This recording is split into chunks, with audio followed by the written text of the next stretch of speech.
jangan juga dengan alasan memakai akal sehat jadi selalu lari terus. Saya rasa itu bukan akal sehat lagi, memang itu pengecut. Tidak selalu lari, ya, tidak selalu dikit-dikit lari, ketakutan dan lain sebagainya. Jemaat Tuhan yang kita bahas ini, mereka lari tapi sambil memberitakan Injil. Kalau mereka itu penakut, mereka lari tidak peduli pelayanan, mereka lari tidak peduli bersaksi, mereka lari tidak peduli memberitakan Injil. Tapi kenyataannya mereka lari tapi pelayanan jalan terus. Nah, ini keren. Aku berkata kepadamu, kasihilah musuhmu, berbuatlah baik bagi yang membencimu, mintalah berkat bagi yang mengutuk, berdoa bagi yang mencacimu. Kalau pipi kirimu ditampar, berikan juga pipi kanan.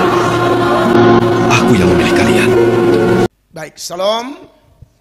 Puji Tuhan, terima kasih banyak buat kehadiran jemaat Tuhan sekalian dalam ibadah Raya 3 saat ini. Tuhan begitu baik, menolong kita, menarik kita semua, menjamah kita, memberi kita kenyamanan hati saat bersekutu dengan Tuhan. Nah, saudara-saudara yang diberkati oleh Tuhan Yesus, kita akan membahas gereja yang memberitakan Injil, ya. Dan saya sampaikan kepada jemaat bahwa seputaran gereja yang memberitakan Injil itu ada 6 poin yang saya sampaikan. Saya sudah membahas 5. Yang pertama, bahwa sebelum memberitakan Injil, gereja itu bertobat lebih dahulu. Dan itu adalah sesuatu yang sangat mendasar. Sebab penginjil tak pertobatan itu adalah pekerjaan yang sia-sia bagi dirinya. Bagi orang lain mungkin menguntungkan, tapi bagi dia, Paulus berkata, aku tidak mau, aku memberitakan, tapi ujung-ujung aku ditolak. Nah, yang kedua, saudara-saudara, sebelum memberitakan Injil, mereka bertekun dalam pengajaran. Dan salah satu hal berkaitan dengan itu yang saya ingatkan kepada jemaat sekalian adalah bahwa semangat melayani, rajin melayani, tapi tanpa pengetahuan maka menjadi tidak baik. Ya, bisa salah ngomong, salah pimpin, salah khotbah, bahkan salah bertindak. Maka dari itu kita harus betul-betul mau belajar. Dan ingat, belajar firman Allah bukan hanya orang-orang yang secara khusus dipanggil masuk sekolah teologi lalu jadi pendeta di kemudian hari. Tetapi sebenarnya itu harus menjadi keputusan dan gaya hidup dari semua orang percaya. Yang ketiga, sebelum mereka memberitakan Injil, mereka bertekun dalam doa. Ini juga hal yang tidak boleh diremehkan. Ini sangat penting, saudara-saudara. Yang keempat, mereka dalam memberitakan Injil, mereka tidak mempersalahkan hamba Tuhan yang mungkin karena khotbahnya menjadi pemicu terjadinya penganiayaan. Dalam hal ini, menurut teladan sejarah gereja mula-mula yang dicatat oleh Dr. Lukas itu adalah Stefanus yang berkhotbah begitu rupa, melakukan pembelaan iman, menegur orang dengan begitu tegas, dan berujung dia dilempari dengan batu sampai mati. Tapi kita bahas bahwa ternyata orang percaya datang meratapi dia secara implisit, menuturkan bahwa mereka tidak menganggap bahwa Stefanus bersalah. Justru mereka sangat kehilangan Stefanus dan mereka meratapi, padahal suasana waktu itu, kondisi saat itu sangat mencekam. Tetapi mereka tetap hadir dalam pemakaman Stefanus waktu Stefanus dikuburkan. Yang kelima, mereka melakukan penginjilan dengan memakai akal sehat, atau mereka ini orang-orang bijaksana. Firman Allah mengajarkan jangan takut bersaksi tentang Tuhan. Tapi saya sudah tekankan minggu lalu, jangan takut bukan berarti jangan lari. Jangan takut bukan berarti tidak boleh menyingkir kalau ada bahaya. Tidak boleh bersembunyi kalau ada bahaya. Bukan begitu. Justru Amsal 27 ayatnya yang ke-12 mengingatkan kita di sana. Firman Allah berkata, kalau orang bijak melihat malapetaka, bersembunyilah ia. Tetapi orang yang tak berpengalaman berjalan terus lalu kena celaka.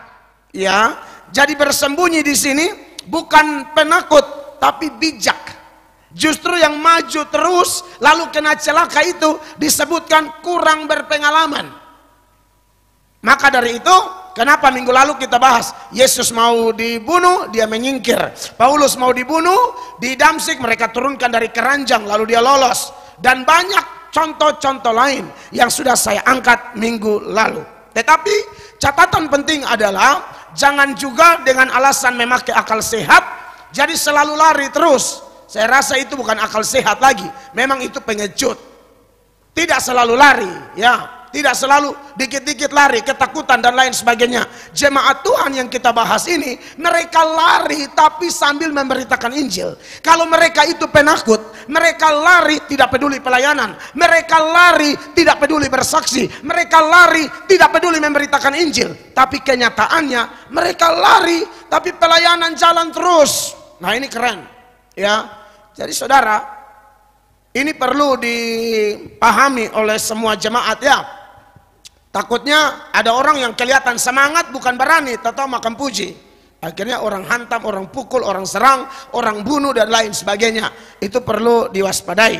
Nah, yang ke-6 dan yang terakhir sesuai janji saya bahwa ada 6 poin.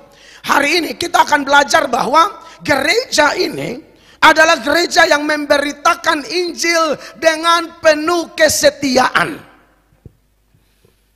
Saya harus ingatkan jemaat, kesetiaan kita itu diuji terus loh.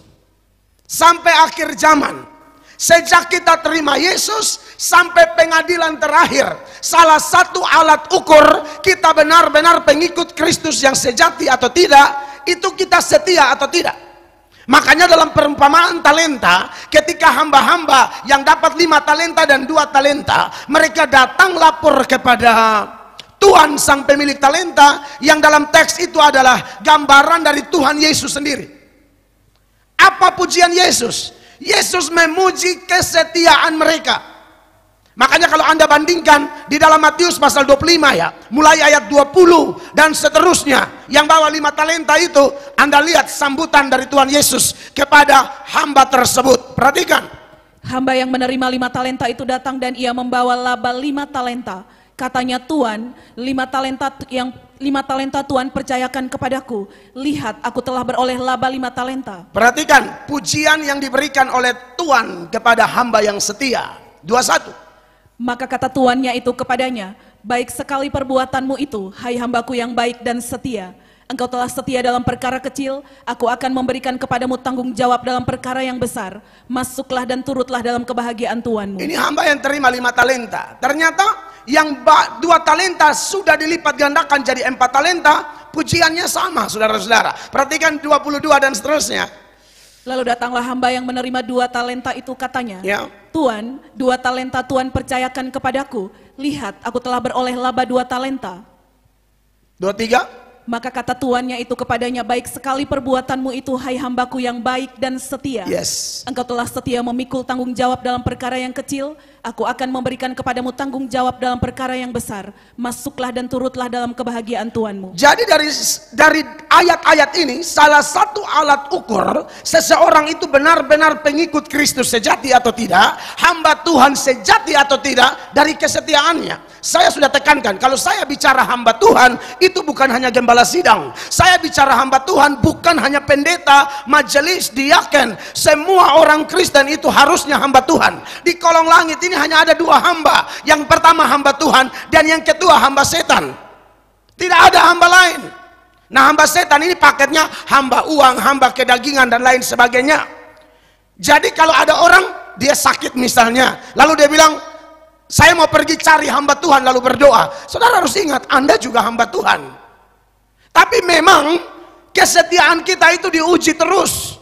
Dari awal kita bertobat sampai kita mati, sampai menghadap pengadilan terakhir. Di situ ketahuan mana Kristen sejati, mana yang bukan Kristen sejati. Dan menarik pula bahwa ketika kita menyoroti teks-teks ini, kesetiaan itu tidak diukur dari berapa banyak atau berapa besar. Baik yang 5 talenta jadi 10, 2 talenta jadi 4, pujiannya tetap sama. Baik sekali perbuatanmu, hambaku yang setia. Tidak ada dalam kalimat itu banyak sekali hasilmu. Maka saya mempercayai bahwa untuk urusan menjadi orang yang setia itu tidak tergantung dari berapa banyak kali dia tampil di muka, berapa banyak orang yang dia injili, berapa banyak orang yang bertobat dari penginjilannya, berapa banyak orang yang dia bantu. Bukan itu, karena tidak ada di Alkitab pujian tentang jumlah. Yang Allah puji adalah loyalitasnya, kesetiaannya. Nah, ini menarik untuk saya dan jemaat perhatikan, supaya jangan ada orang Kristen yang berkecil hati dan berkata, wah saya ini kurang tampil di depan, mungkin sorga tidak nilai saya. Kata siapa? Saudara yang di belakang layar, yang dipakai Allah menjadi penentu sukses hamba-hamba Tuhan di panggung. Orang-orang di depan layar bisa berhasil karena Anda, doamu, kontribusimu, sumbanganmu, ide-ide terbaikmu. Tuhan catat itu semua. Nanti pengkhotbahnya kalau dia sungguh-sungguh, dia masuk surga, Tuhan bilang baik sekali perbuatanmu. Anda yang mendukung dari belakang layar, pujiannya sama, baik sekali perbuatanmu, hambaku yang setia. Turut masuk dan turut dalam kebahagiaan Tuhanmu. Nah, menarik jemaat ya, bahwa bicara tentang topik kesetiaan ini memang luar biasa. Dan memang ukuran seseorang setia atau tidak itu harus orangnya ditempatkan di area atau daerah, wilayah yang di sana ada godaan, ada pencobaan, ya, ada pancing-pancingan di sana.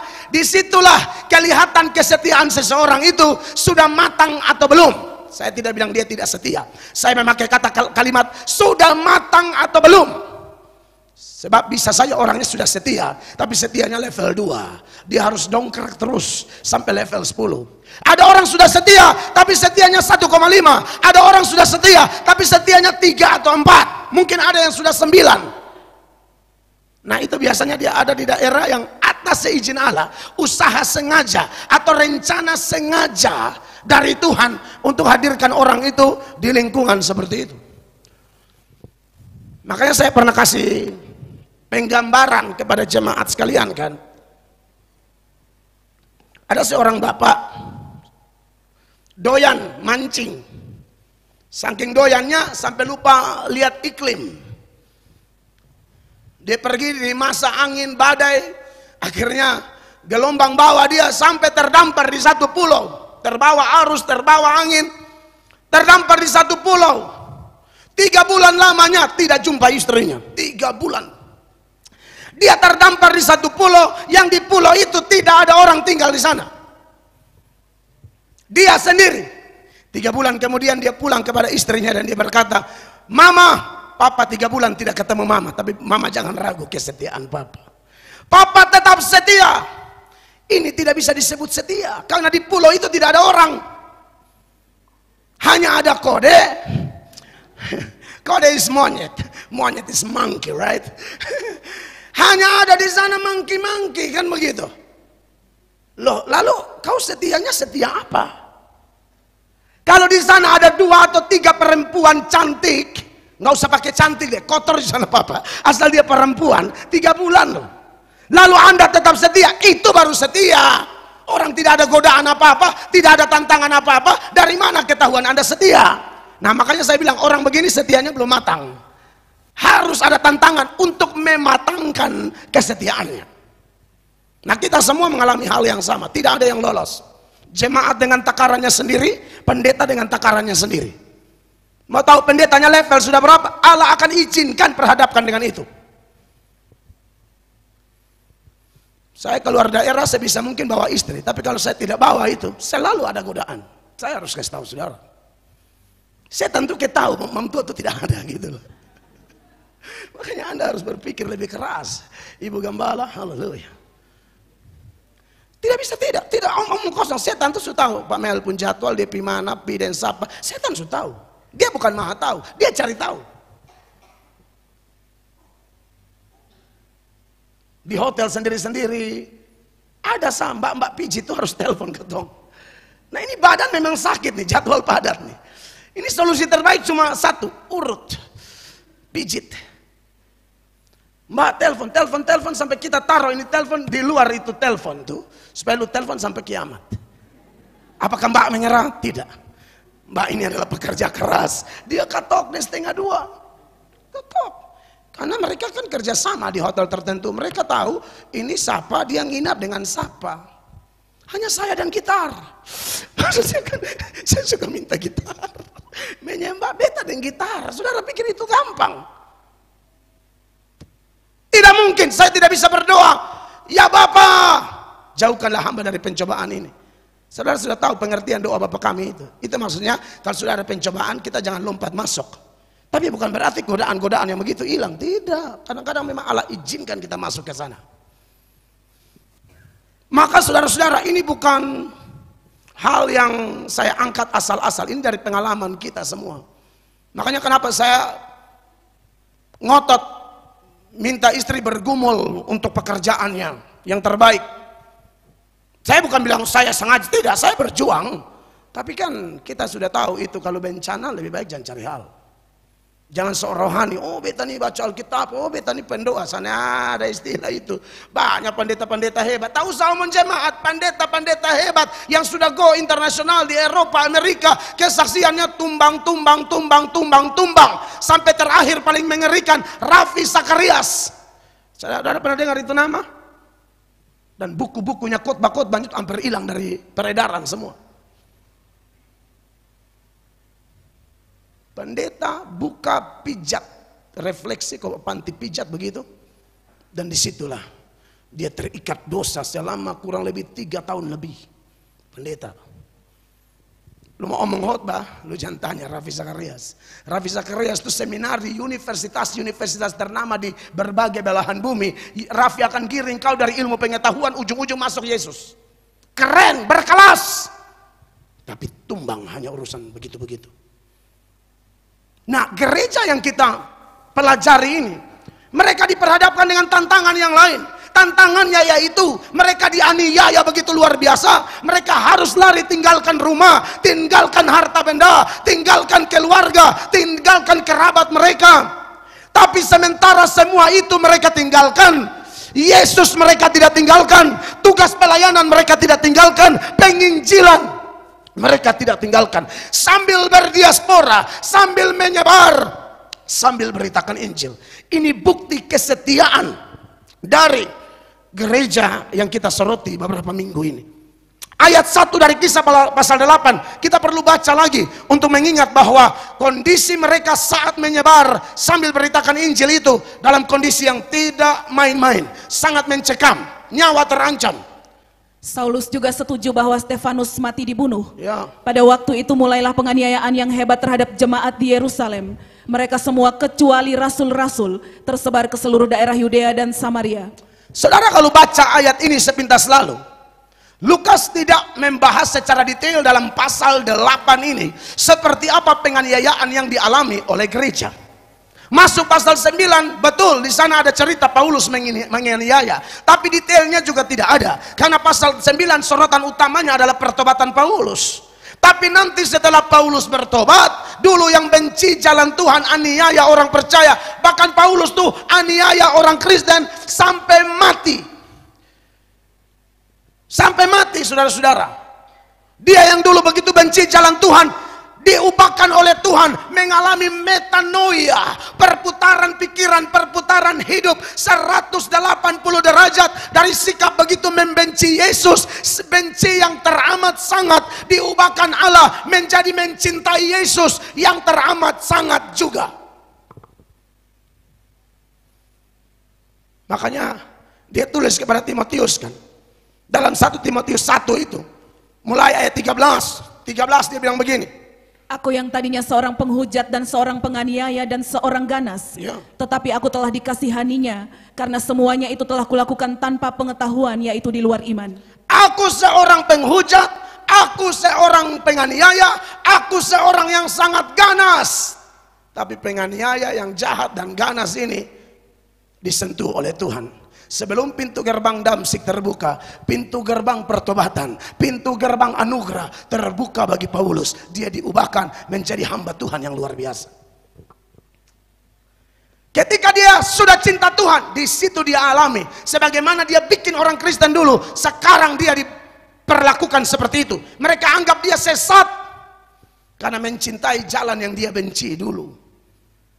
Lalu dalam kesaksiannya di beberapa kesempatan di pengadilan, Paulus bersaksi bagaimana dia aniaya jemaat sampai mati. Laki-laki perempuan dia tangkap, dia jebloskan ke dalam penjara. Dia setuju kalau mereka dihukum mati. Dia minta surat rekomendasi dari imam besar, imam-imam kepala, ya pejabat-pejabat rohani di Yerusalem. Dapat itu surat rekomendasi, dia hantam mereka gila-gilaan. sampai di kota-kota di luar Yerusalem.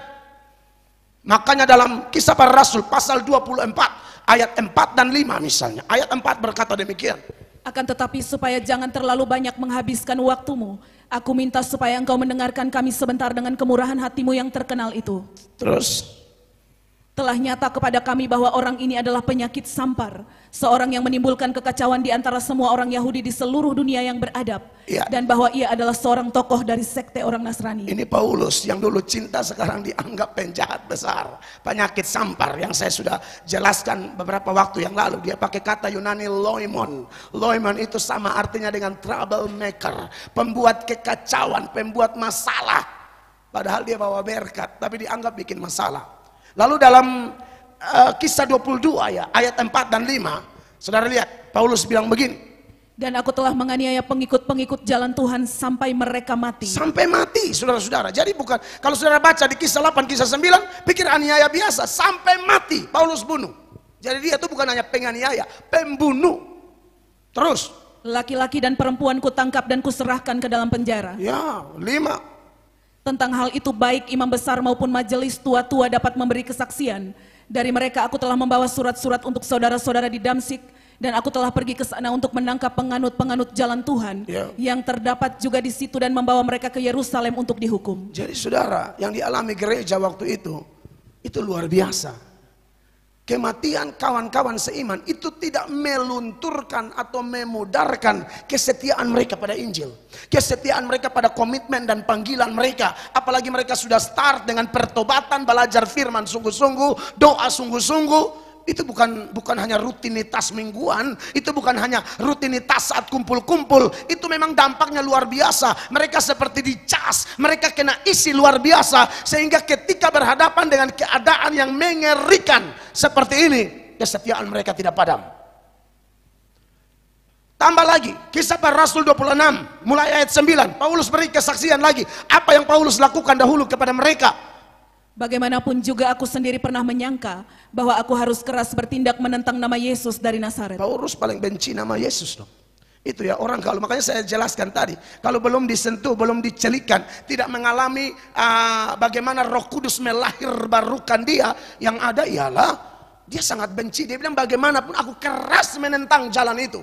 Tapi sekarang dia bilang, aku terlalu cinta dia. Sampai dia berkata, adapun hidupku ini bukannya aku lagi, melainkan Yesus yang hidup di dalam aku. Anda bisa bayangkan ini kondisi model apa, saudara-saudara. Jadi pertobatan itu memang sikap hati ya. Sikap hati yang salah kepada Yesus diubahkan menjadi sikap hati yang benar kepada Yesus. Itu dulu. Soal karakter itu belakangan, nanti dia mengikuti. Tapi yang paling nomor satu, hati kepada Yesus itu harus lain. Kalau hati kepada Yesus tidak berubah, susah. Seorang jemaat datang ke rumah, bawa seorang murtadin, seorang Islam yang masuk Kristen. Lalu cerita-cerita, saya bilang, ya Anda harus sungguh-sungguh gitu loh. Karena ini orang, dia hanya pindah agama, hatinya kepada Yesus tidak berubah. Itu belum bisa dikatakan bertobat. Engkau mau dari Islam masuk Kristen kah? Dari Hindu masuk Kristen kah? Ya dulu pemalas gereja, sekarang masuk gereja. Itu belum alat ukur. Itu belum jaminan bahwa sikap hatimu kepada Yesus itu benar. Yang paling ditekankan itu bagaimana sikap hati kita kepada Yesus. Seperti yang Paulus alami. Dari begitu menentang Yesus sampai begitu cinta Yesus. Itu yang Tuhan mau kerjakan setiap minggu, setiap ibadah, setiap khotbah yang kita dengar. Itu yang Roh Kudus mau buat dalam hidup kita. Izinkan dia bekerja sebebas-bebasnya. Amin, jemaat terkasih. 10. Hal itu kulakukan juga di Yerusalem. Aku bukan saja telah memasukkan banyak orang kudus ke dalam penjara setelah aku memperoleh kuasa dari imam-imam kepala, tetapi aku juga setuju jika mereka dihukum mati. Iya, termasuk Stefanus. 11. Dalam rumah-rumah ibadat aku sering menyiksa mereka dan memaksanya untuk menyangkal imannya, dan dalam amarah yang meluap-luap aku mengejar mereka bahkan sampai ke kota-kota asing. Itu yang dialami oleh gereja. Tapi sekali lagi, mereka tetap setia. Jadi bagian akhir dari gereja yang memberitakan Injil yang saya sampaikan selama beberapa waktu ini, kata kuncinya adalah kesetiaan. Saya mau sampaikan beberapa hal berkaitan dengan ini. Yang pertama, Kita mulai dari arti kata kesetiaan. Kesetiaan itu dia dari kata Yunani pistis. Pistis itu mencakup percaya dan dapat dipercaya. Jadi kalau bicara pistis itu bicara percaya tapi dapat dipercaya. Hanya orang yang percaya yang bisa pistis atau setia. Dan orang yang percaya yang setia ini sekaligus tidak bisa dipisahkan. Dia pasti dapat dipercaya. Nah, menarik bahwa kata Yunani kesetiaan dan kata Yunani percaya itu bunyinya hampir mirip-mirip. Kalau kesetiaan pistis, percaya itu pisteuo. Nah, pisteuo kata Yunani ini ada 3 unsur penting yang tidak bisa dipisahkan dari percaya. Ini satu paket, dia tidak berdiri sendiri-sendiri. Pada waktu orang mengatakan percaya, 3 hal ini ada. Yang pertama, keyakinan yang kokoh. Mereka dianiaya, bahkan nyawa menjadi taruhan bagi mereka.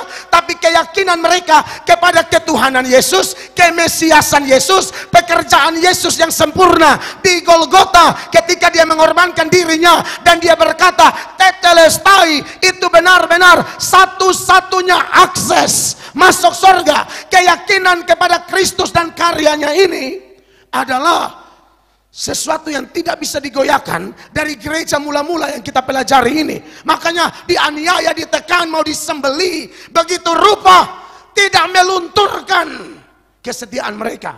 Setia itu paketnya adalah percaya. Dan percaya itu keyakinannya kokoh. Belum lagi Bapak Ibu jemaat, kalau ada waktu buka di internet, belajar tuh sejarah gereja. Belajar tuh hamba-hamba Tuhan yang mati martir. Anda akan temukan cerita di sana. Bahwa mereka rela dihukum mati, mereka rela diadu dengan binatang buas demi mempertahankan imannya. Itu namanya keyakinan kokoh. Di zaman Nero dipercaya kaisar-kaisar yang jahat itu, Nero, Domitian, itu kaisar-kaisar bengis di zaman gereja abad pertama. Wow, itu mengerikan sekali. Di zaman Nero dipercaya ada 1.500 orang Kristen yang dibakar hidup-hidup. Mereka disiram dengan air panas, lalu dibakar hidup-hidup, dipaksa menyangkal Yesus. Tapi mereka tidak menyangkal. Ah, itu imannya kokoh. Pernah belajar bagaimana orang percaya di Uganda zaman Idi Amin dipaksa menyangkal Yesus. Orang Kristen dibawa ke tepi jurang, disuruh berbaris berjejer, lalu eksekutor tentara-tentara itu ditugaskan, pilih Yesus atau Idi Amin. Yesus dorong, Idi Amin lolos. Yesus dorong, Idi Amin lolos. Waktu didorong itu, dibawa tuh batu cadas, ketinggian begitu rupa. Tubuh itu kena batu, tubuh itu ceberai, mati pasti. Kepala bentur di batu, begitu dalam. Tapi catatan sejarah seputaran penganiayaan gereja di Uganda zaman Idi Amin itu, ternyata ada revival besar, ada kebangunan rohani besar setelah peristiwa penganiayaan, peristiwa orang-orang percaya didorong ke jurang akibat mempertahankan iman kepada Yesus. Revivalnya apa? Sebagian besar dari eksekutor-eksekutor itu, tentara-tentara itu, mereka bertobat. Kenapa mereka bertobat? Mereka bilang ada sesuatu yang sangat mengganggu kami. Yang mengganggu itu apa? Orang Kristen itu kami dorong, sementara tubuh mereka menuju batu cadas, dan sebelum tubuh mereka ceberai, ada pujian penyembahan dari lembah itu. Sementara jatuh, sementara menyembah Tuhan. Mereka tahu ini mati, tapi mereka tetap memuji kebesaran Yesus Kristus. Mereka menyatakan cinta kepada Yesus melalui himne, melalui puji-pujian, penyembahan yang luar biasa. Ini yang namanya setia, keyakinannya kokoh. Itu orang percaya. Itu orang pistis sekaligus pisteuo.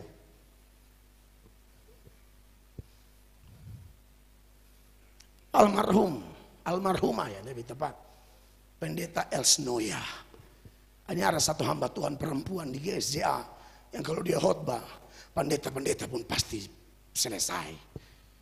Ibu-ibu, dia pernah berbagi pengalaman di Ambon.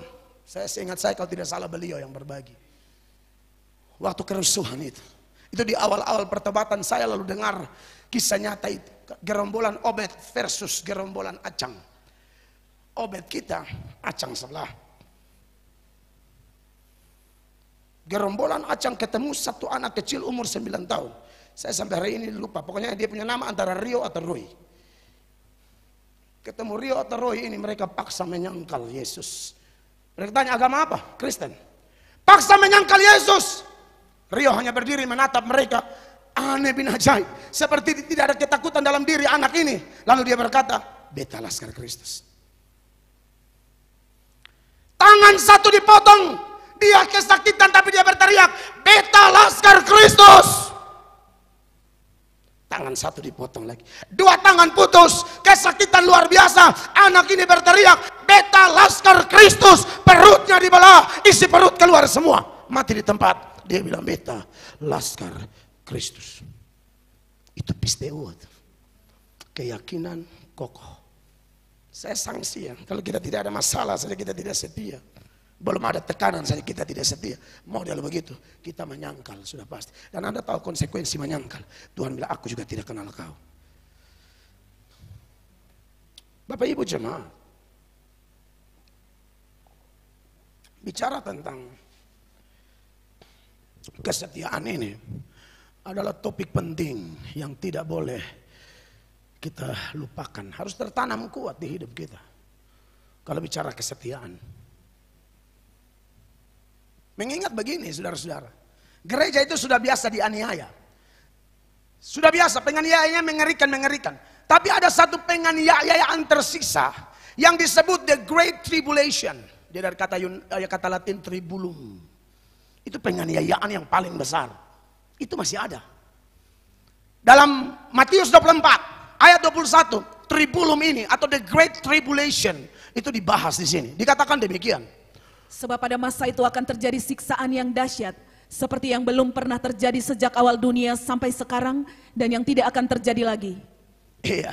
Jadi pandangan seputaran the Great Tribulation ini ada namanya pre-tribulation, ada mid-tribulation, dan post-tribulation. Kalau yang pre dia bilang sebelum ini masa datang kita sudah terangkat. Kalau yang mid itu sementara terjadi kita terangkat. Kalau yang pos sudah selesai baru kita terangkat. Nah itu perdebatan di kalangan gereja-gereja seputaran doktrin eskatologi. Tapi saudara-saudara, mengingat ada data-data yang bilang bahwa orang pilihan itu sebenarnya mengalami, makanya layak didiskusikan topik ini. Ayat 21 bilang begitu kan? 22 bilang begini, ayat 22. Dan sekiranya waktunya tidak dipersingkat, maka dari segala yang hidup tidak akan ada yang selamat. Akan tetapi oleh karena orang-orang pilihan waktu itu akan dipersingkat. Jadi gara-gara orang pilihan waktunya dipersingkat. Dan orang pilihannya ada. Itu ketahuan setelah kesusahan besar ini. Itu nampak tuh tanda-tanda kedatangan Yesus di dunia. Kalau pre-tribulation mengatakan gereja diangkat dulu baru Yesus datang. Kalau lihat ayat ini, sementara penganiayaan itu berlangsung, setelah berlangsung baru tanda-tanda itu keluar. Kita lompat ke ayat 29. Dia bilang begini. Segera sesudah siksaan pada masa itu. Itu yang the Great Tribulation. Matahari akan menjadi gelap dan bulan tidak bercahaya. Dan bintang-bintang akan berjatuhan dari langit dan kuasa-kuasa langit akan goncang. 30. Pada waktu itu akan tampak tanda anak manusia di langit. Dan semua bangsa di bumi akan meratap dan mereka akan melihat anak manusia itu datang di atas awan-awan di langit dengan segala kekuasaan dan kemuliaannya. Saudara lihat ini. Setelah siksaan itu bertanda-tanda itu datang. Nah waktu Yesus datang itu, dia suruh malaikat kumpul semua orang pilihan dari dari 4 penjuru bumi, kumpul semua. Berarti waktu the Great Tribulation itu terjadi, orang pilihannya ada dong. 31. Dan ia akan menyuruh keluar malaikat-malaikatnya dengan meniup sangkakala yang dahsyat bunyinya. Dan mereka akan mengumpulkan orang-orang pilihannya dari ke-4 penjuru bumi. Dari ujung langit yang satu ke ujung langit yang lain. Dia suruh kumpul, orang pilihannya ada. Makanya kenapa di Wahyu pasal 7 ayat 13-14 ketika ada sekumpulan orang, ada yang bertanya, itu siapa? Jawabannya ialah itu orang-orang yang keluar atau lolos dari kesusahan besar. Wahyu 7 13-14. Dan seorang dari antara tua-tua itu berkata kepadaku, siapakah mereka yang memakai jubah putih itu dan dari manakah mereka datang? Maka kataku kepadanya, Tuanku, Tuhan mengetahuinya. Lalu ia berkata kepadaku, mereka ini adalah orang-orang yang keluar dari kesusahan yang besar. Ya. Dan mereka telah mencuci jubah mereka dengan membuatnya putih di dalam darah anak domba. Makanya saya bilang, kalau persoalan itu layak didiskusikan. Karena ada ayat-ayat yang harus diperhatikan. Memang kalau Kristen yang sedikit mau aman, dia akan pegang doktrin ya premilenialisme dispensasional. Itu yang mengatakan tidak ada begini-begini, kita sudah hilang semua. Tapi kan ya kita tidak tahu waktunya kapan. Belum tentu kita yang hidup ini mengalami, kita tidak tahu. Makanya orang-orang yang mati dalam Tuhan sudah tidak merasakannya. Tapi orang yang hidup sampai pada waktu itu, ya kita lihat ini kan penafsiran yang sifatnya apa ya, future, masa depan, yang ada di depan. Siapapun bisa salah menafsirkannya. Kalau tafsir yang sudah terjadi mah gampang. Tapi yang belum terjadi ini, wah tidak gampang loh. Itu tidak bisanya sekolah, harus sekolah dengan rendah hati. Mau belajar dari semua orang. Makanya saya lagi mendalami betul-betul seputaran ini saudara-saudara. Sehingga kalau kita mengajar, kita munculkan data-data yang jelas. Apalagi urusan wahyu ini kan, ini bersifat simbolis, apokalips. Ya, jadi memang harus belajar baik-baik. Jangan main tafsir-tafsir saja begitu ya. Tidak bisa ditafsir seada-adanya, letter-let begitu. Nah, saudara-saudara yang diberkati oleh Tuhan Yesus. Tapi yang saya maksudkan, terlepas dari pro kontra tafsiran seputaran hal itu, tapi yang saya maksudkan bahwa apa yang dialami oleh gereja bisa dialami oleh kita. Bahkan masih ada orang-orang percaya itu yang ada dalam daftar orang-orang yang Tuhan tetapkan untuk dibunuh secara martir demi Injil dan kesaksian terhadap Yesus. Ini ketahuan ketika orang-orang percaya yang jiwa-jiwanya sudah di sorga, itu mereka minta keadilan dari Tuhan.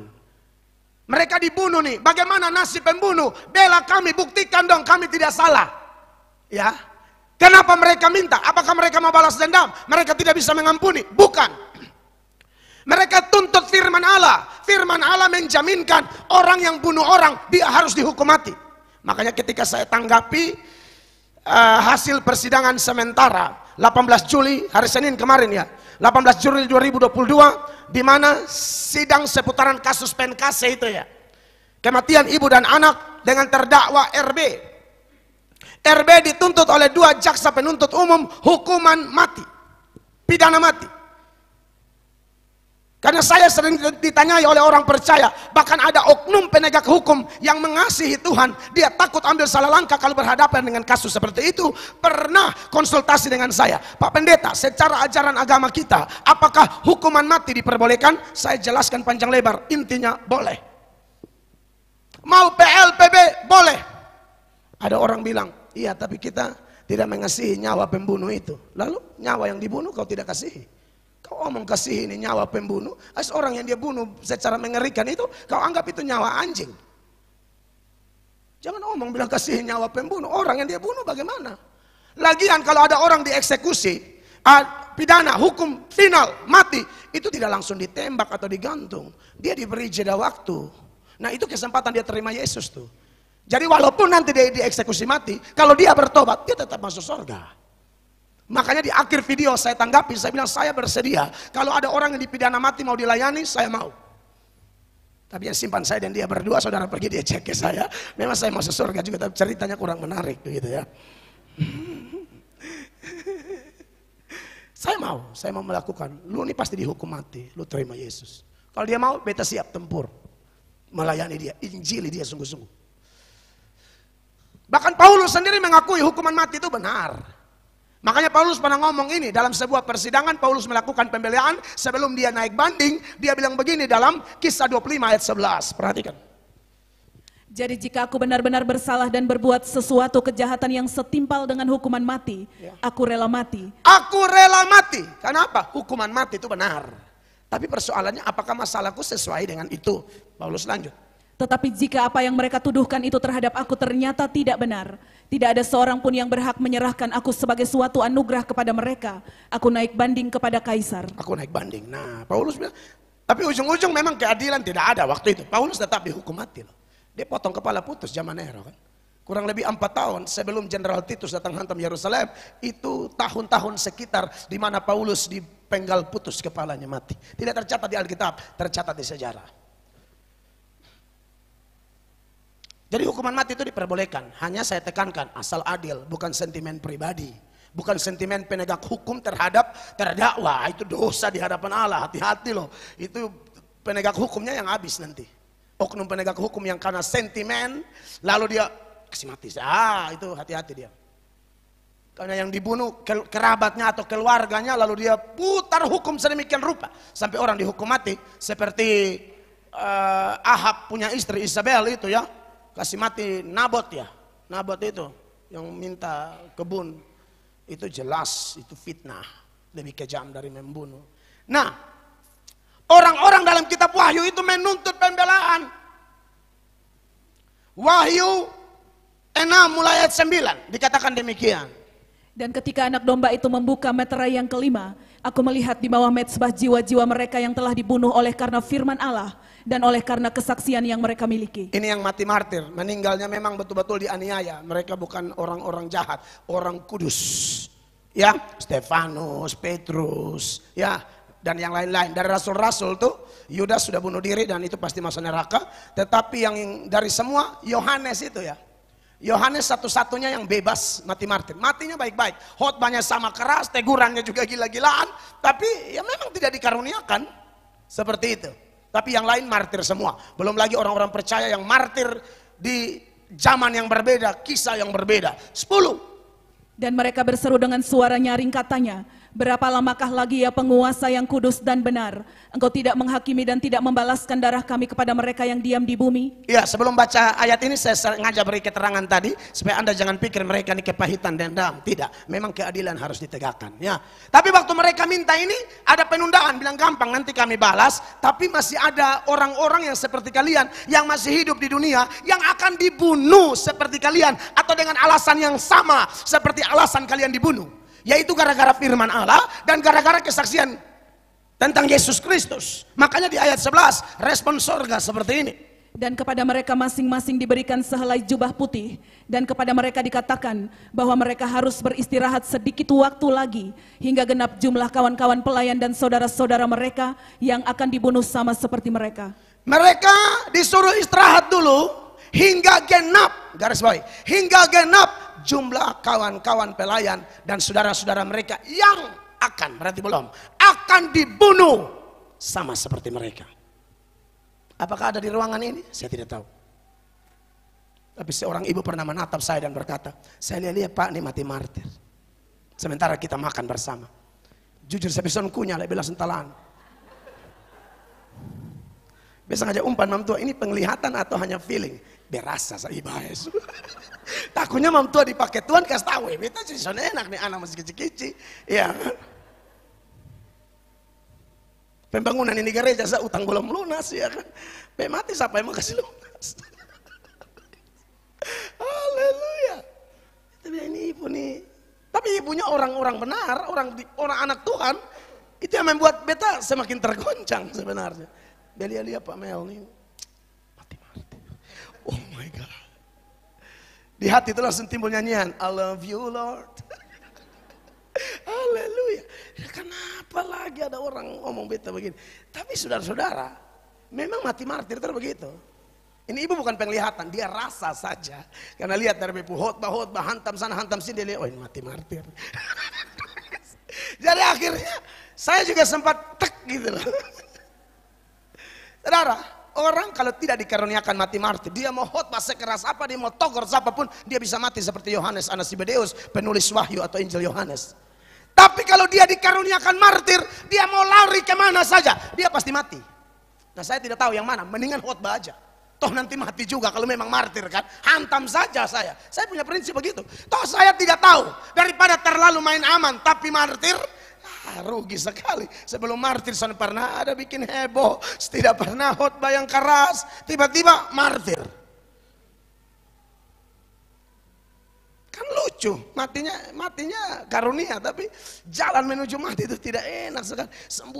Sembunyi martir. Mendingan heboh satu kali, martir ya martir sudah. Dan saya percaya, Ada satu kekuatan yang sulit dijelaskan dengan kata-kata, yang dikerjakan oleh Allah Tritunggal, dikerjakan oleh Roh Kudus dalam hati orang-orang yang akan mengalami martir ini. Anda lihat bagaimana tidak? Stefanus ketika dihujani dengan batu sampai mungkin kepala, mata pecah, gigi patah, rahang patah, dada mungkin tulang dada, tulang rusuk patah semua. Karena itu mereka hujani dia dengan batu, itu dirajam dengan batu. Tapi bagaimana seorang yang sedang dirajam mandi darah kesakitan begitu rupa masih berdoa, ya Tuhan Yesus terimalah rohku, jangan tanggungkan dosa ini kepada mereka. Dengan perkataan itu firman Allah berkata meninggallah ia. Itu kekuatan dari mana? Saya yakin rasa sakitnya tidak hilang, tapi rohnya tidak padam. Itu yang Yesus bilang, mereka dapat bunuh tubuhmu, tapi mereka tidak bisa padamkan jiwamu atau bunuh jiwamu. Tubuh sakit, tubuh pasti sakit, mandi darah. Jadi memang harus tidak boleh takut.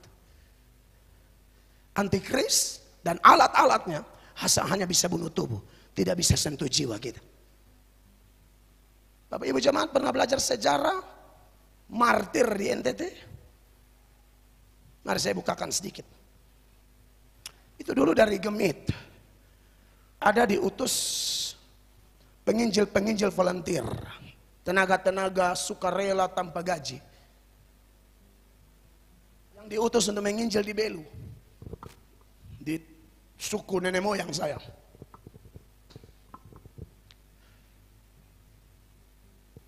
Salah satunya Pak John Adu, yang GSJ ini, itu pendeta Gemit. Pendeta Gemit sukarela, tapi kemudian Tuhan buka jalan lain sehingga beliau melayani di GSJ. Itu Gemit. Ada dua yang lain. Salah satu yang mau saya soroti ini adalah almarhum pendeta Yunus Ndun. Pak Yunus Ndun lagi khotbah.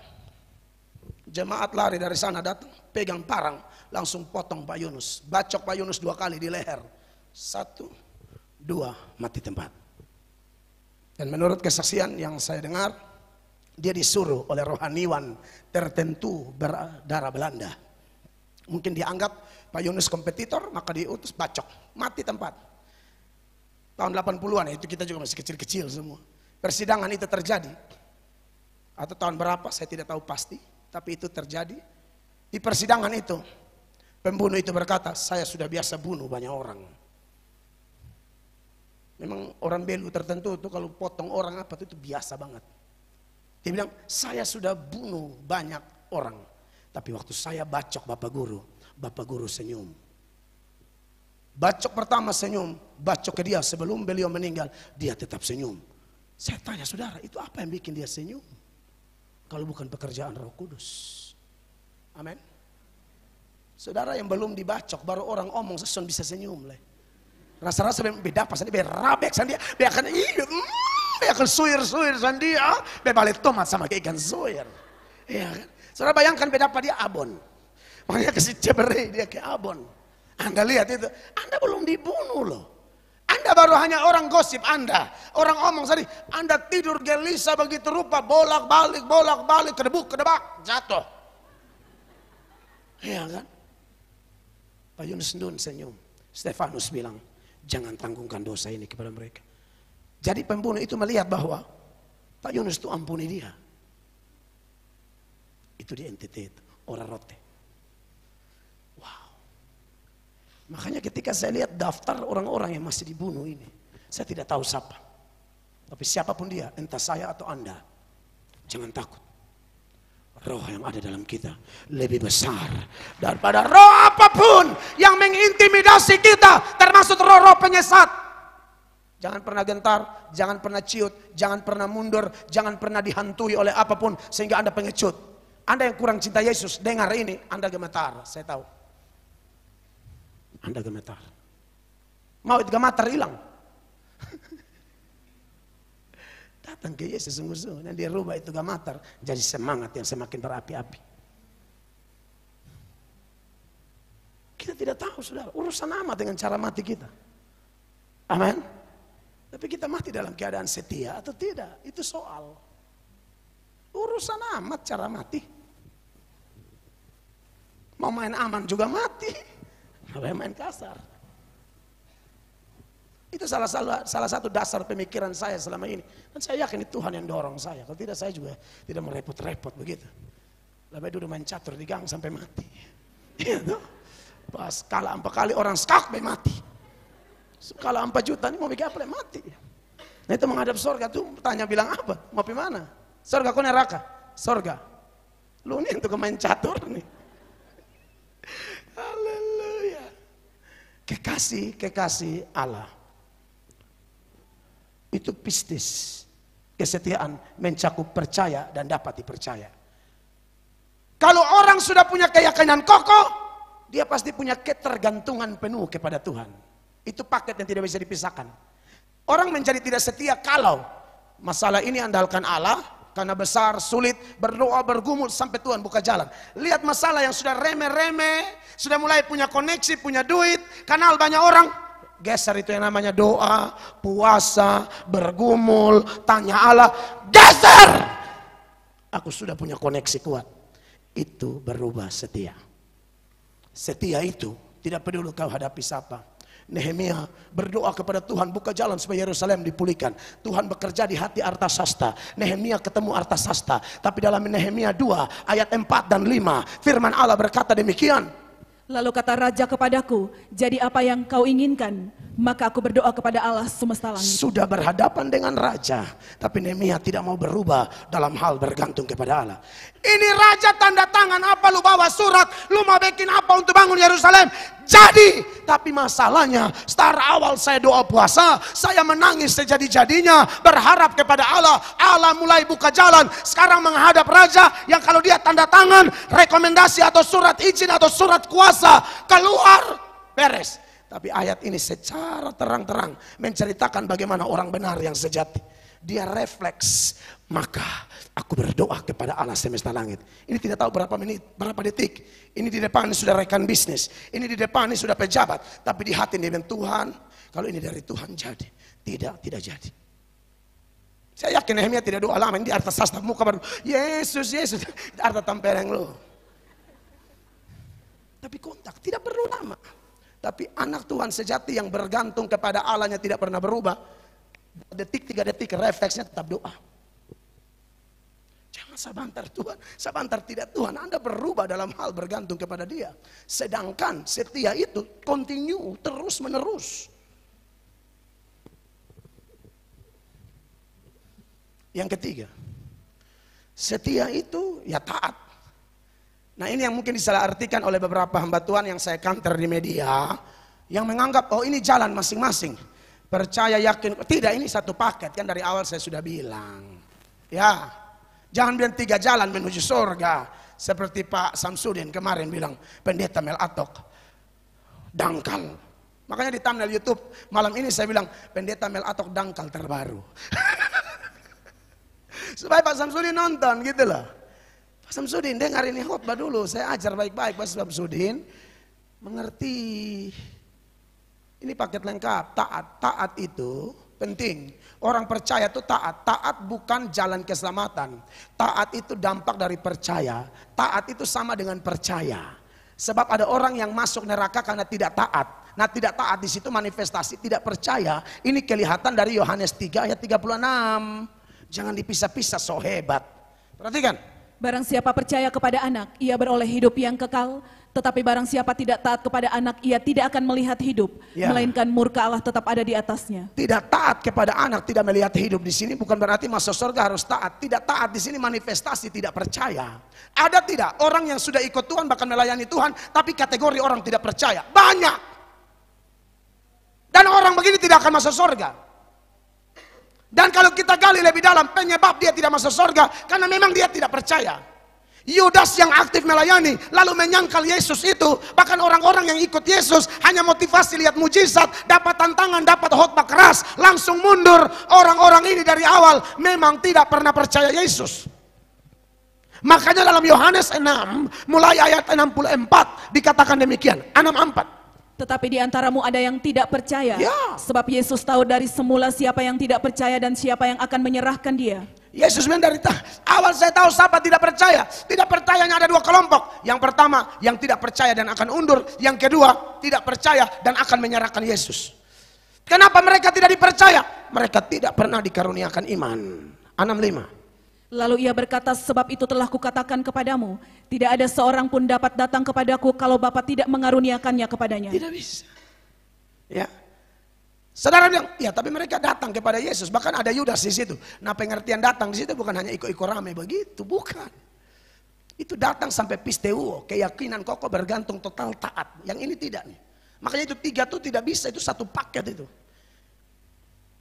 Saya bisa menyebutnya istilahnya Tritunggal juga, tapi bukan untuk Allah, tapi untuk iman. Tidak bisa dipisahkan. Lalu ujung-ujung apa? Kalau orang tidak percaya dan memang faktanya tidak dikaruniakan iman seperti informasi yang Tuhan Yesus kasih, ujung-ujungnya mundur, anam-anam. Mulai dari waktu itu banyak murid-muridnya mengundurkan diri dan tidak lagi mengikut dia. Jadi kalau orang mundur, kita urut-urutkan, orang mundur itu karena tidak dikaruniakan iman dan tidak percaya. Jadi kalau kelak ada orang Kristen, bahkan pendeta, pindah agama, jangan bilang keselamatannya hilang. Tidak, dari awal dia tidak pernah selamat. Dari awal dia tidak pernah percaya. Tidak ada doktrin keselamatan hilang di dalam Alkitab. Keselamatan tidak bisa hilang. Nanti saya jelaskan terus sepanjang poin-poin berikut. Masih ada 2 poin sih. Nah saudara-saudara yang diberkati oleh Tuhan Yesus Kristus, itu ajaran yang benar. Makanya saya kantor Ibu Heni itu dengan penuh kasih. Ibu Heni punya pengaruh besar di Indonesia secara media. Nah kalau ajar bodoh-bodoh begitu bagaimana? Tambah lagi nih Om Sam. Yang kemarin Sam bikin tema tuh ngeri sekali, pendeta Mel Atok dangkal. Berarti saya dangkal, Pak Sam dalam. Oh ya dalam dia dalam sekali. Sampai tidak bisa menemukan kebenaran, saking dalamnya. Saya ada duduk diam-diam, saya sudah tidak pernah bahas itu, saya pikir semua ngerti. Muncullah sesosok Sam ini. Kalau sudah besok istirahat lama, tidak bahas yang beginian, nongol lagi. Itu membangunkan singa dari perbatasan Atambua itu gitu loh. Kita tidur enak, mau urus lain. Sebenarnya saya tidak terlalu gubris, tapi saya lihat kata dangkal baru A-nya tuh pakai 4 gitu loh. Itu makanya saya bayangkannya dangkalnya 4 kali lipat gitu kan. Haleluya. Ya tapi saya moga Pak Sam, Ibu Heninya sudah diam, kenapa kau bela-bela Pak Sam? Aduh ada aja Bapak Sam ini. Dengar terus Pak Sam ya. Nah saudara-saudara yang diberkati belum habis ini. Semakin akhir semakin parah. Nah saudara-saudara, jadi taat di sana itu memang paket, bukan jalan sendiri, itu paket lengkap ya. Dan orang yang sudah percaya pasti dapat dipercaya. Baik dipercaya oleh Allah maupun dipercaya oleh sesama. Makanya Paulus bilang begini dalam 1 Korintus 4 mulai ayat 1 jemaat. Perhatikan. Demikianlah hendaknya orang memandang kami sebagai hamba-hamba Kristus yang kepadanya dipercayakan rahasia Allah. Iya, jadi ini orang-orang yang sudah dipercayakan keselamatan, iman plus tugas-tugas mulia untuk urusan kepentingan kerajaan Allah. Ayat 2 dia bilang begini. Yang akhirnya dituntut dari pelayan-pelayan yang demikian ialah bahwa mereka ternyata dapat dipercayai. Iya, itu yang dituntut. Ternyata mereka dapat dipercayai. Ingat, kalau hanya mengaku percaya tapi tidak dapat dipercaya, sesungguhnya dia bukan orang percaya. Yakobus bilang iman tanpa perbuatan mati. Mati di situ bukan berarti tadinya hidup lalu mati di tengah jalan, bukan. Mati di situ artinya kosong alias tidak ada iman. Itu mati pengertiannya. Seringkali kita artikan mati itu seperti tanam tumbuhan jagung baru tumbuh 2 hari mati. Bukan. Mati di situ kosong, tidak ada iman dan mereka bukan orang percaya. Itu pengertian mati. Jadi yang dituntut adalah dapat dipercaya. Dipercaya oleh siapa? Oleh Tuhan dan manusia. Masih ingat Yusuf?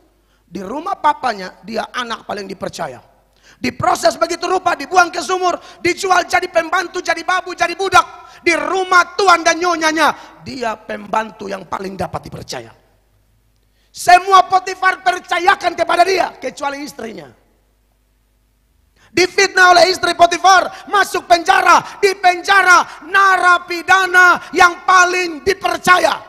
Kepala penjara bilang, saya tidak urus lagi. Kau urus semua. Itu orang dipercaya. 2 tahun di penjara. Pikir kepala juru minum yang Yusuf tafsir mimpi mau bantu. Lupa 2 tahun. Akhirnya Tuhan buka tepat pada waktunya. Firaun panggil Yusuf. Yusuf tafsir mimpi Firaun. Akhirnya Yusuf menjadi orang asing yang paling dipercaya di Mesir. Orang kedua setelah Firaun. Firaun mengatakan, kelebihanku daripadamu hanya tahta ini. Selain itu tidak ada satu orang pun boleh keluar masuk di Mesir tanpa seizinmu. Dipercaya di rumah bapa, dipercaya di rumah Potifar, dipercaya di penjara, dipercaya di istana, dan memang dia dipercaya oleh Allah. Dan orang yang dapat dipercaya itu memang orang-orang diberkati. Pernah baca Amsal 28 ayat 20 sama-sama? 1, 2, 3. Orang yang dapat dipercaya mendapat banyak berkat. Tetapi orang yang ingin cepat kaya tidak akan luput dari hukuman. Karena bisa jadi segala hal, segala cara dia halalkan, mau cepat kaya. Mendingan setiap perkara kecil, biar Allah berkati kita dengan perkara-perkara yang lebih besar. Step-stepnya jelas tuh. 13 tahun diproses, umur 17 tahun, usia di mana Yusuf butuh teman curhat, mau pacaran segala macam, itu semua dirampas dari dia. 13 tahun diproses, umur 30 tahun baru Yusuf rasa tahta. Jadilah orang yang dapat dipercaya, orang-orang muda, suami, istri, pendeta, hamba Tuhan. Kita harus jadi orang yang dapat dipercaya. Ada politisi di sini, kampanye apa bikin itu? Saudara pikir media sekarang tidak rekam, saudara kampanye apa? Omong lain, bikin lain. Orang tunggu-tunggu bikin, memang tidak bikin-bikin. Keluar-keluarnya kayak seorang orator hebat. Omong kosong. Makanya kita ini krisis kepercayaan kayak begitu. Mau cari siapa kau mau pilih siapa nih, sudah mulai gampang-gampang susah sekarang. Harus banyak berdoa. Kalau sudah tidak ada pilihan lain lagi, ya pilihlah. Dari yang kurang itu yang cari yang kurangnya paling sedikit. Kalau bersih saya yakin tidak ada. Susah. Mau bagaimana? Kita harus pilih masalahnya. Cari kurangnya paling sedikit baru sambil saudara lapor-lapor pendeta biar pendeta hantam-hantam di media. Kan begitu, lapor aja. Yesus baik. Jadilah orang yang dapat dipercaya supaya kita dapat banyak berkat. Yang kedua, itu poin pertama ya. Itu jangan kacaukan, itu hanya poin pertama. Kata setia, percaya dan dapat dipercaya. Sekarang poin kedua. Kesetiaan adalah sifat Allah. Terlalu banyak ayat di Alkitab yang menuturkan bahwa Allah itu Allah yang setia. Mazmur 100 ayat 5 mengatakan demikian. Sebab Tuhan itu baik, kasih setianya untuk selama-lamanya dan kesetiaannya tetap turun-temurun. Mazmur 117 ayat 2. Sebab kasihnya hebat atas kita dan kesetiaan Tuhan untuk selama-lamanya, haleluya. Iya, dan kesetiaannya itu baru setiap pagi. Saudara buka mata sadar, kasih setianya baru, rahmatnya baru. Ya, jadi dia tidak berhenti karena setia itu terus menerus masalahnya. Ratapan 3 ayat 22-23 sama-sama 1, 2, 3. Tak berkesudahan kasih setia Tuhan, tak habis-habisnya rahmatnya. Selalu baru setiap pagi, besar kesetiaanmu. Kesetiaan Allah memang tidak bisa dipisahkan dari kasihnya. Makanya ada pendobelan, kasih setia. Karena dia mengasihi, maka dia menunjukkan kesetiaan. Kalau kita mengasihi Allah, kita juga menunjukkan kesetiaan kita kepada Allah. Kalau kita mengasihi pasangan kita, kita akan menunjukkan kesetiaan kita kepada dia. Kalau kita mengasihi gereja kita, kita akan menunjukkan kesetiaan kepada gereja kita. Kasih tidak bisa dipisahkan dari kesetiaan. Dan kasih setia inilah, kesetiaan yang adalah sifat Allah ini yang memagari kita. Mazmur 91 ayat 4. Perhatikan. Dan dengan kepaknya ia akan menudungi engkau. Di bawah sayapnya engkau akan berlindung. Kesetiaannya ialah perisai dan pagar tembok. Kesetiaannya ialah perisai dan pagar tembok. Ini yang setan susah ganggu Ayub. Tuhan bilang sudah lihat Ayub. Setan bilang memang saja Tuhan pagar semua. Ayubnya, istri, anaknya, rumahnya, apa yang dia miliki semua ada kesetiaan Allah di sana. Siapa mau raba? Setan tidak bisa raba kecuali Allah izinkan. Amin. Kita aman terkendali bukan? Tapi itulah kita anak-anak ya. Bapak mau karena ini sifat Bapak. Kita seperti Bapak. Seperti Yesus adalah Raja Damai, dia bilang kamu harus bawa damai. Yesus bilang akulah terang, Yesus bilang kamu juga terang. Kalau Yesus setia, kita harus setia. Bapak anak harus sama kan. Nah kadang-kadang kita anak-anak, saudara pernah rasa, saya pernah rasa, kadang-kadang kita tidak setia. Lalu Allah mulai kuti sedikit, jewer sedikit, tampar sedikit. Kalau Tuhan lihat mulai keluar jalur, tampar, luruskan barisan. Tapi Anda tahu, dia tindas kita tuh tindas dalam apa? Tetap sama, tindas dalam kesetiaan. Makanya Mazmur 119 ayat 75 dia bilang begini. Aku tahu ya Tuhan bahwa hukum-hukum-Mu adil dan bahwa Engkau telah menindas aku dalam kesetiaan. Yunus lari, ikan telan 3 hari baru muntahkan. Waktu ikan telan itu bukan Tuhan benci, bukan Tuhan tindas dalam kebencian, dia tindas dalam kesetiaan. Nanti baru kita sadar. Setelah itu kita ngerti, oh untung Tuhan hantam. Kalau tidak saya miring terus. Untung Tuhan pakai cara ini sehingga saya waduh bahaya ini miring sekali, hancur sekali, berhenti. Di situ kita mulai dapat penghiburan. Penghiburan gara-gara apa? Juga kesetiaannya. Dia bukan hanya tindas kita dalam kesetiaan, tapi dalam kesetiaannya dia hibur kita. 76. Biarlah kiranya kasih setiamu menjadi penghiburanku sesuai dengan janji yang Kau ucapkan kepada hamba-Mu. Iya, jadi Tuhan itu begitu ya, setia. Orang pernah tanya kepada saya, Pak Mer, kira-kira Salomo masuk surga, kok masuk neraka? Saya yakin Salomo masuk surga. Saya yakin. Buktinya, salah satunya, kitab pengkhotbah itu ditulis di masa tua Salomo, dan itu dia tulis dalam masa pertobatannya. Makanya ada ungkapan, dulu yang saya cari semua tuh kesia-siaan, tidak ada keuntungan di bawah matahari, usaha menjaring angin, dipenuhi oleh tema umum, kesia-siaan, segala sesuatu sia-sia, sia-sia. Kenapa sia-sia? Tidak bertobat. Kenapa sia-sia? Tidak setia kepada Allah, makanya menjadi sia-sia. Dia tulis itu dalam masa pertobatannya.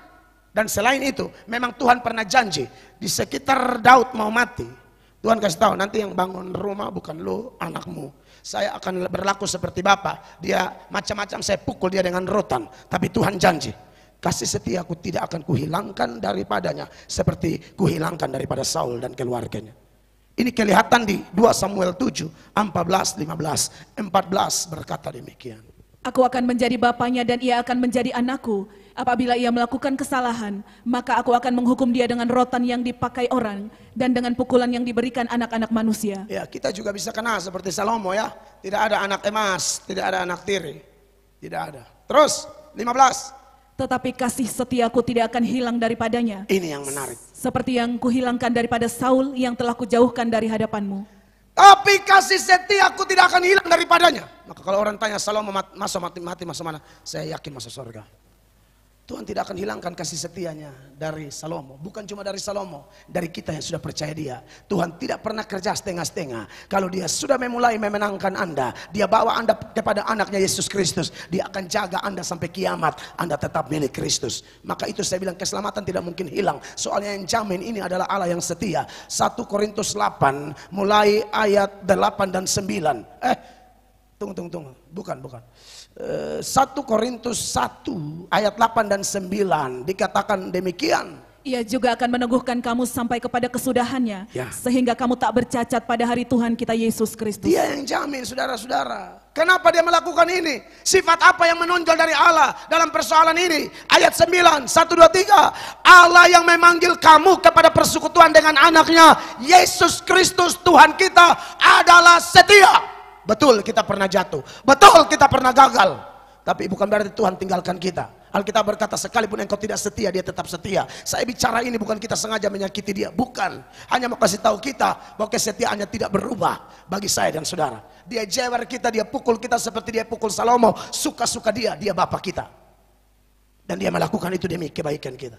Amin, kekasih Allah. Makanya keselamatan kita tidak mungkin hilang. Dia yang memanggil kita setia. Dia setia pada janji-janjinya. Ketiga dan terakhir, Tuhan setia, maka kita harus setia. Amin, saudara-saudara. Ada jaminan yang begitu kuat. Kalau berkaitan poin ini, saya mau ingatkan Anda seputaran doktrin kedaulatan Allah dan tanggung jawab manusia ya. Allah itu berdaulat dan Allah sudah bilang, domba-dombaku tidak akan binasa sampai selama-lamanya. Paulus juga catat, Apa yang akan memisahkan kita dari kasih Kristus? Ketelanjangan, pedang, bahaya, kelaparan, apa? Makhluk di atas, di bawah. Tidak ada yang bisa memisahkan kita dari kasih Kristus. Tapi kita juga punya tanggung jawab. Amin. Kita dituntut sebagaimana Yesus setia, ya kita setia sampai mati. Salah satu data pembandingnya Wahyu 2 ayat 10 bilang begini. Jangan takut terhadap apa yang harus engkau derita. Sesungguhnya iblis akan melemparkan beberapa orang dari antaramu ke dalam penjara, supaya kamu dicobai dan kamu akan beroleh kesusahan selama 10 hari. Betul. Hendaklah engkau setia sampai mati. Hendaklah engkau setia sampai mati. Dan aku akan mengaruniakan kepadamu mahkota kehidupan. Dia setia, kita harus setia. Sebagai penutup saya ingatkan supaya jangan sesat seperti pembela-pembela 3 jalan keselamatan. Saya bantu begini ya. Kalau saya dan Bapak Ibu jemaat bisa setia, itu bukan dasar nanti Anda menghadap pengadilan akhir lalu Tuhan tanya kenapa masuk surga? Karena Anda rasa Anda setia lalu Anda bilang Tuhan Yesus cek rekaman saya. Rekam saudara pun setia. Tuhan Yesus mas Tuhan Yesus tahu kok hamba yang khotbah. Itu sombong sekali. Saya tidak bisa bayangkan kalau doktrin itu dibenarkan. Doktrin selamat tidak cukup Yesus punya jalan, tidak cukup pengorbanan Yesus, harus tambah kontribusi kita. Surga akan dipenuhi oleh orang-orang yang cerita tinggi semua. Bayangkan masuk di surga diketemu orang, masuk Ju. Contohnya, ada di surga. Yang di sana dibalas, lu cek perpuluhan lancar.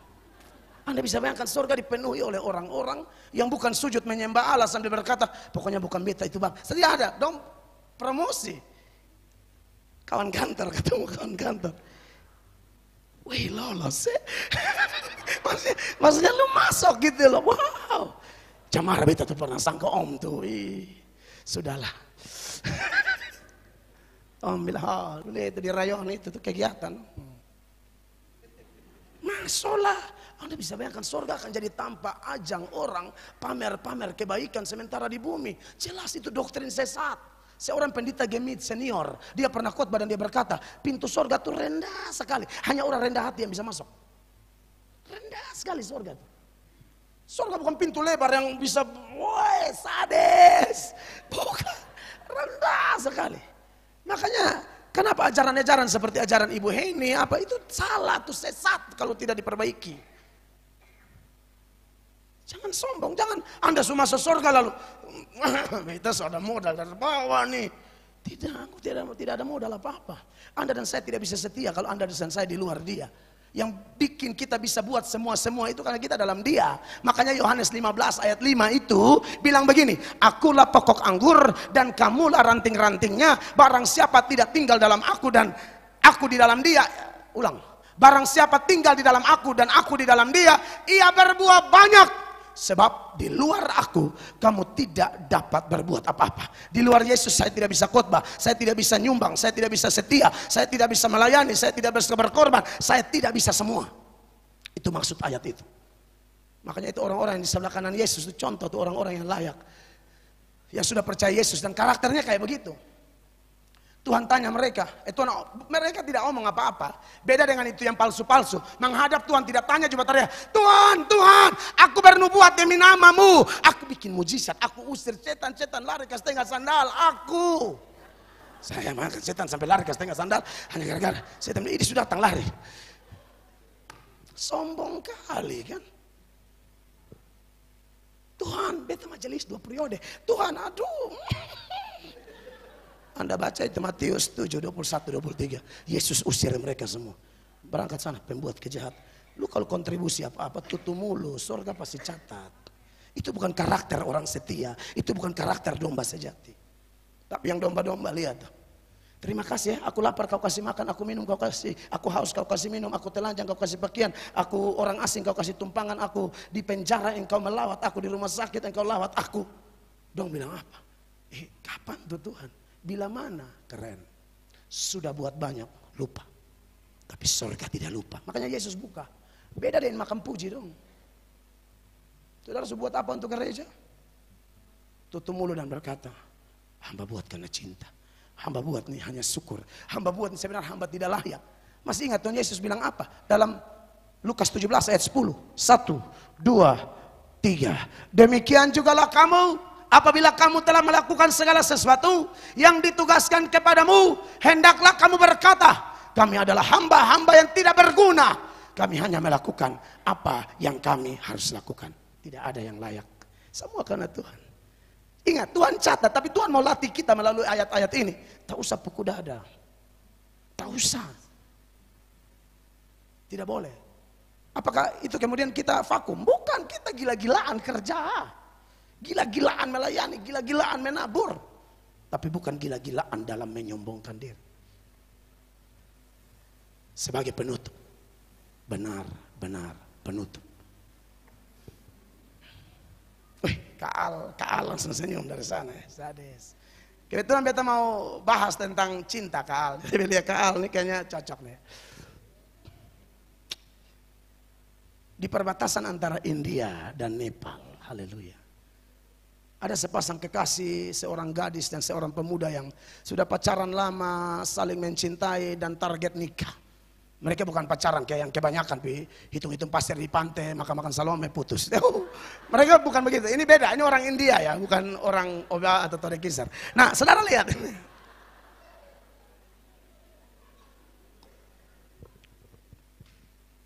Dia punama Nadia. Gadisnya nama Nadia. Ini India sebenarnya. Hanya wilayah India perbatasan sama Nepal. India punya cowok saya kurang tahu nama siapa. Mungkin namanya Itu biasa kan kalau anak-anak sabu ada orang nama Mungkin saja, tapi Nadia punya cowok, ini cowok keren. Dia bilang, beta sana mau menikahi engkau dan kemudian menjalani rumah tangga asal-asalan. Beta harus prepare semua, beta harus siap, beta mau kerja keras. Nadia izinkan beta, beta ini mau merantau ke New Delhi. Dan beta harus raih kesuksesan di sana, semua demi kamu. Saya mau pulang dan nikahin kamu. Lalu Nadia dengan berat hati, akhirnya dari hari ke hari, Nadia oke deh. Terserah abang ya. Abang bilang, bagus. Kan India kan ada hehe-nya ya. Jadi ini anggap aja India. Saya tidak tahu bahasa India ya. Ada orang yang bilang dapat bahasa roh, bahasa India. Tapi sepanjang ibadah dia hanya bilang begini, nehi. Saya yakin bohong ini. Kalau nehi doang mah, apa artinya nehi. Asbar orang yang bodoh cuma bilang begini, dia dapat bahasa roh India. Itu tahu usah ada Roh Kudus, nonton film India, lu hafal 5-6 kata. Nehi doang. Bahasa roh apa kok nehi. Ada lain bahasa Inggris. Yes, good. Oh, holiday. Bodoh, lu jangan tipu. Yes. Holiday. Everybody. Good. Kentucky Fried Chicken. Saudara, jangan tipu orang. Kita gereja cerdas ya, nggak usah bodoh-bodohin orang ya. Nah, kita kembali ke Nadia dengan kakak Singkat cerita, waktunya berangkat. Abang bawa Nadia ke stasiun kereta api. Beberapa menit, 30-an menit, 15-30-an menit sebelum berangkat. Abang menatap Nadia dengan penuh kasih, penuh cinta, penuh penghormatan. Ini cowok baik nih. Jangan cewek di sini lu lihat ke orang lain. Ini cowok begini harus cok nasi di mata ya. Saudara, abangnya bilang sama Nadia, beta mau berangkat, beta pasti kembali, beta terlalu sayang lo, beta pasti kembali Nadia, saya pasti kembali. Nadia tolong kalau beta kembali, Nadia tunggu di, kan ada pohon rimbun, lu tunggu beta di ini pohon ya. Dan jangan lupa satu hal, tolong pakai pakaian dan sari yang sama, sari India, ya, lu tolong pakai yang sama. Nadia bilang, kan orang India kan begitu toh. India kan begitu. Oke. Iya, India kan beda sama kita. Kakak bilang, ada tunggu. Itu perbatasan Kevanik Niki. India, dia lebih nge-touch gitu.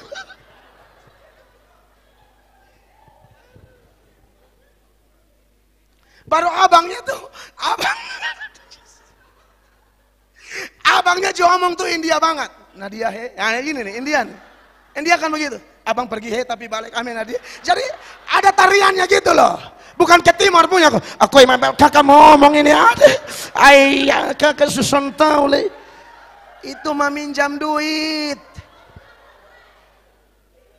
Ngomong tuh ada di Puirama. Kakak pulang, itu loh. Bukan aku yang main kakak sukir mana ini. Aku yang mati sudah.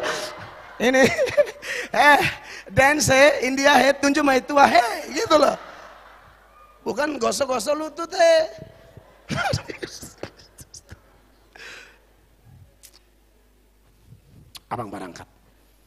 Abang berangkat, Nadia pulang rumah, kas makan babi apa semua. Di India orang piara babi.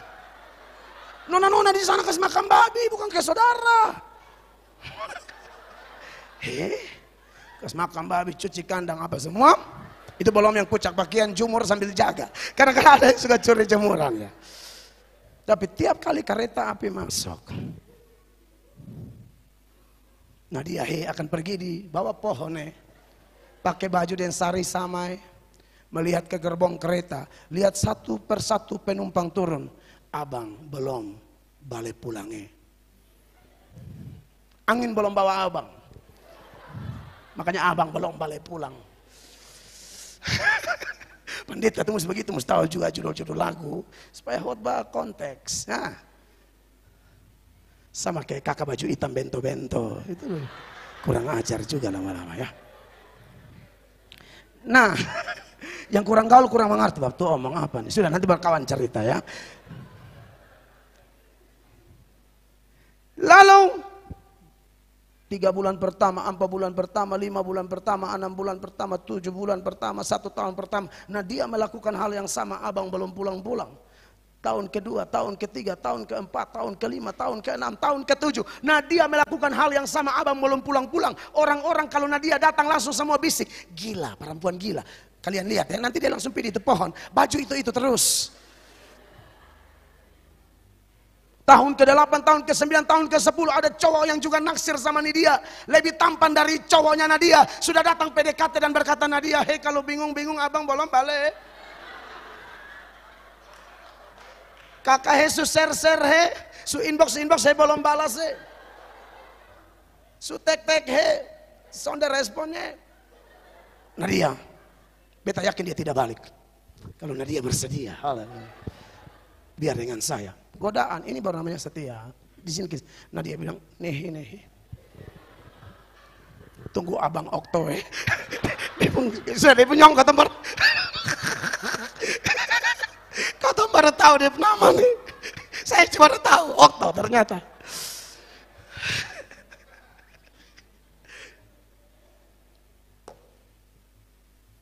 Banyak yang mau, banyak bilang Nadia gila segala macam. Tahun ke-11 Nadia melakukan hal yang sama setiap kali kereta api masuk 12, 13, 14 terus sampai memang Nadia sudah jadi bahan bicara perempuan gila bodok. Kenapa tunggu orang yang tidak pasti? Tahun ke-15 perkunjungan gubernur ke daerah itu. Semua sudah prepare persiapan sambut pejabat, Nadia tidak pusing. Nadia tetap pergi di pohon yang sama. Orang mengong. Ya. Nadia pergi di pohon yang sama, pakai sari yang sama, lihat kiri kanan, rombongan pejabat sudah turun. Tapi Nadia lihat, abang di mana? Ini sudah 15 tahun loh saya menanti. Tapi Nadia berusaha setia. Nadia lihat kiri kanan, lihat. Nadia rasa kayak ada yang jalan datang. Tahu-tahu Pak Gubernur yang ini nih. Pak Gub datang, Nadia, mungkin Bapak tuamu di sebelah pohon ini ada orang mungkin kan. Jadi Nadia lihat, abang di mana nih? Rasa-rasa mau pulang gitu loh. Gubernur semakin dekat gubernur bilang, Nadia agak kikuk, kenapa? Nadia lihat, pejabat kan putih, warisi gagau. Nadia juga, Terakhir Pak Gub bilang begini, Nadia kita nikah. Nadia lihat Bapak, dia punya, ini cowoknya. Nadia, beta sudah jadi gubernur, beta janji tuh. Beta lakukan ini untuk lo. Banyak yang mau dengan beta tidak mau. Beta ingat beta pun Nadia di bawah pohon. Wah ini kalau pakai irama India aku teman nangis. Hanya beb muka sama cocok. beta lebih ke detektif Conan ya. Tapi saudara ingat ya. Nah dia ketong nikah. Terima kasih setia untuk beta. Heboh satu kampung. Saudara, Yesus akan kembali. Dia berkata, aku pergi di rumah Bapakku banyak tempat. Rumah sujade, beta datang jemput lu. Yesus mau kita tetap ada di daerah keselamatan, berpakaian kekudusan dan kesetiaan. Siap sambut Yesus? Beri tepuk tangan yang meriah bagi dia. Saya selesai, mari kita berdiri. Tuhan begitu baik bagi kita semua. Aku berkata kepadamu, kasihilah musuhmu, berbuatlah baik bagi yang membencimu, mintalah berkat bagi yang mengutuk, berdoa bagi yang mencacimu. Kalau pipi kirimu ditampar, berikan juga pipi kanan. Aku yang memilih kalian.